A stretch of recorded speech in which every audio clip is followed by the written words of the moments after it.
So Hasbro just made twice the money they expected from Baldur's Gate 3, and now they've got a plan, a strategy literally called playing to win, believe it or not, with an aim to make them one of the most profitable gaming companies in the world.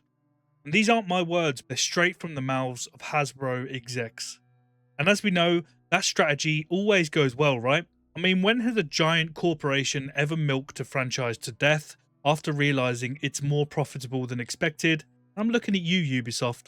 So let's talk about what this actually means for the future of Baldur's Gate 3, D&D video games in general, and whether Hasbro is about to completely ruin everything they've just built. Alright, so here's what's just happened. Hasbro today released their 2024 financial report, and surprise, surprise, they made way more money than they thought they would. They expected Baldur's Gate 3 to bring in around $30 million in licensing revenue, and then they upped that projection to $35 million because the sales just kept on going, and now it's apparently closer to $60 million. And Hasbro's reaction to this wasn't, wow, what an amazing game, let's thank Larian for their incredible work. No, it was more of a realization that if they slap a Dungeons and Dragons brand on any old RPG, people will just throw money at them. And they wrote that idea down and they're doubling down on it. And so they've now committed to making more games themselves rather than just licensing out their IPs, which given Hasbro's history with gaming is like watching a toddler find the power button on a chainsaw. And Hasbro call this grand vision for the future of gaming playing to win. And I wish I was making that up. It's not making great games, not earning player trust, just winning at any cost it seems. Because nothing says player focused like a corporate strategy that prioritizes revenue growth over actual fun. And this is literally everything that Sven Vinker hates about the gaming industry, the money grab mentality. Because Hasbro seem to have realized there's some serious money in video games. Another one of their franchises, Monopoly Go, raked in $112 million in 2024 alone. And seriously, who is actually playing that? And Baldur's Gate 3 nearly doubled their revenue expectations for the year. And so now that they've seen a D&D game can literally print money, they want full control over it. Because when a company that previously outsourced great games such as the masterpiece of BG3 to Larian Studios suddenly decides they should make them in-house with an embarrassingly poor track record of doing so, what could go wrong? Well, according to this new earnings report, Hasbro plans to start releasing 1 to 2 AAA games minimum per year starting 2026. Now that sounds eerily familiar, right? Because the likes of Ubisoft do exactly the same thing, churning out Assassin's Creed and Far Cry titles yearly like clockwork. How's that working out for them as a studio? Well, let's ask Ghost Recon Breakpoint, Skull and Bones, or really any recent Ubisoft game they insist on pumping out. It's also been confirmed that Hasbro have teamed up with Saber Interactive, which is the studio behind Space Marine 2, to develop a AAA game based on one of their major IPs. And we can probably assume that's going to be D&D.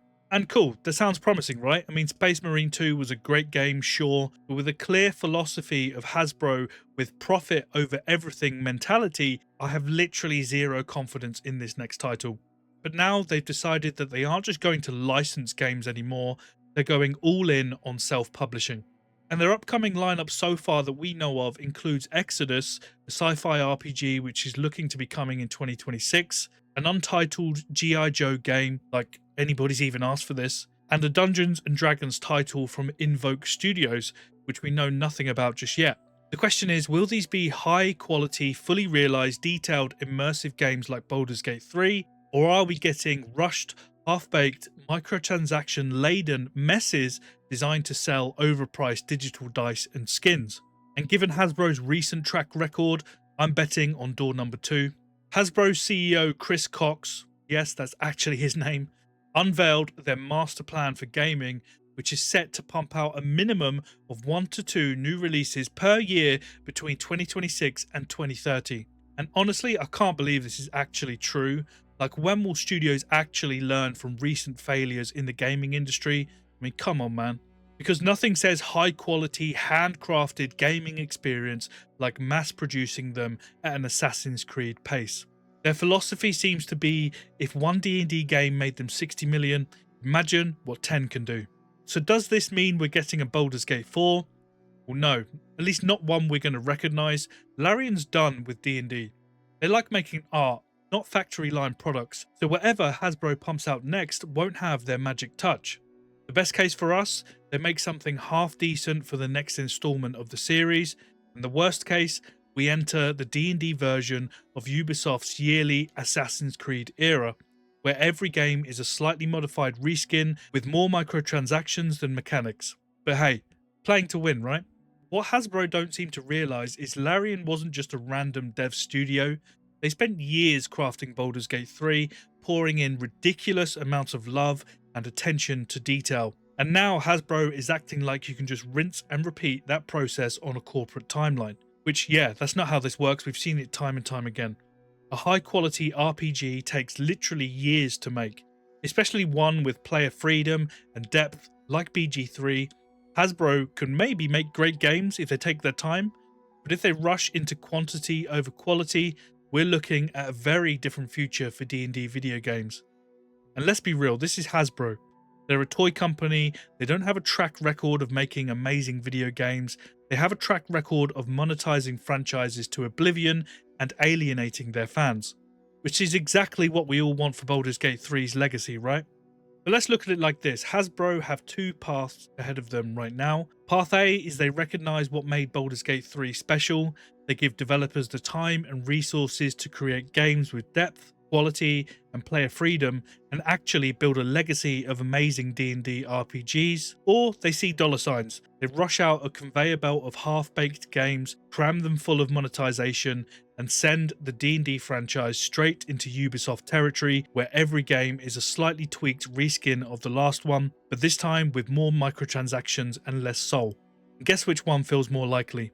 Look, if Hasbro had a strong history of publishing great video games, maybe we'd have reason to be optimistic, but the history is, well, let's call it spotty at best. Dark Alliance in 2021 was a disaster, filled with bugs, repetitive combat, and a soulless grind that felt more like a mobile cash grab than a true D&D experience.